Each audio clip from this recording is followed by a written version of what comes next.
భీముడు అని ఒక మహారాజు విదర్భ దేశాన్ని పరిపాలించాడు. ఆయనకి సంతానం లేదు.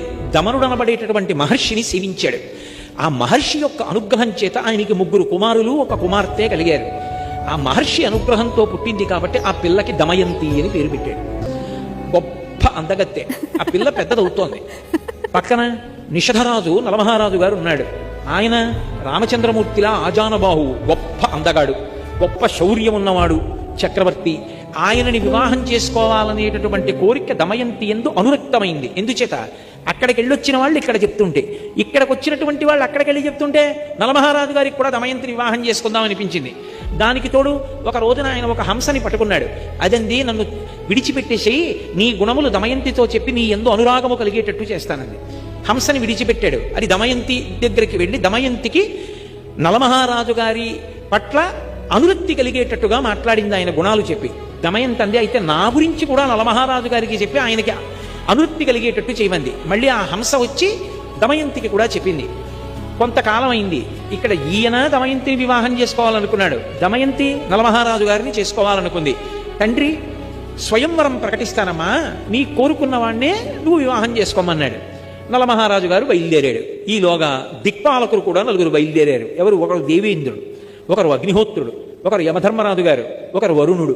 4 కూడా బయలుదేరి దివ్యమైన రథాల్లో వెళ్ళిపోతున్నారు. కింద నలుడు కనబడ్డాడు. వాళ్ళు ఆకాశంలో రథం ఆపి కిందకు వచ్చాడు ఇంద్రుడు. నలమహారాజా, దమయంతిని వివాహం చేసుకోవాలని మా 4 అనుకుంటున్నాం. ఎవరిని చేసుకున్నా పర్వాలేదు, నువ్వు వెళ్ళి రాయబారం చెప్పాలి, దమయంతిని మా 4లో ఒకళ్ళని పెళ్లి చేసుకోమని చెప్పన్నాడు. నలమహారాజు తొందరపడి మాట ఇచ్చాడు. మీరు ఏం చెప్తే ఆ ఉపకారం మీకు చేస్తానన్నాడు. నలుడు తిన్నగా దమయంతి అంతఃపురంలోకి వెళ్ళిపోయి ఆవిడికి కనపడాలని సంకల్పం చేశాడు. కనపడ్డాడు. ఆవిడ వచ్చినవాడు నలుడని గ్రహించింది, పిలిచింది, మాట్లాడింది. ఆయన అన్నాడు, నేను మాట ఇచ్చాను, ఆ 4లో ఎవరి మెడలోనైనా వరమాల వేయమన్నాడు. ఆవిడంది, నిన్ను తప్ప అన్యులను పతిగా అంగీకరించను, ఎందుకంటే నేను మానసికంగా నీకు భార్యని ఎప్పుడో అయిపోయాను, నిన్నే భర్తగా స్వీకరిస్తాను. నీకు మాట వస్తుందంటే ఒక పని చెయ్యి, వాళ్ళని స్వయంవరానికి రమ్మను, నేను నీ మెడలో మాట వేస్తాను, నువ్వు చెప్పవలసింది చెప్పావు, నేను చేయవలసింది చేస్తాను, ఇప్పుడు నీ తప్పే ఉంది, వాళ్ళని రమ్మను స్వయంవరానికి అంది. నలుడు వెళ్ళి అదే మాట చెప్పాడు. వాళ్ళు 4 కూడా వచ్చారు. వచ్చిన వాళ్ళు మామూలుగా రాలేదు. నలుడు ఎక్కడ కూర్చున్నాడో పక్క 4 కుర్చీల్లో కూర్చున్నారు. కూర్చుని నలుడు ఎలా ఉంటాడో అలాగే మారారు. ఇప్పుడు వరమాల పట్టుకుని దమయంతి వచ్చింది. 5 నలమహారాజులు కనబడ్డారు. ఆవిడ తన భక్తి చేత దేవతల్ని ప్రార్థించింది. నేను నలుడికి మనసిచ్చాను, ఆయనకి భార్యని మానసికంగా, ఆయన ఎవరో కనుక్కొని వరమాల వేయగలిగినటువంటి శక్తి నాకు ఇమ్మంది. వెంటనే వాళ్ళ రూపాలతో వాళ్ళు నిలబడ్డారు. దేవతలకి చెమట పట్టదు, కనురెప్ప పడదు, భూమికి పాదం తగలదు.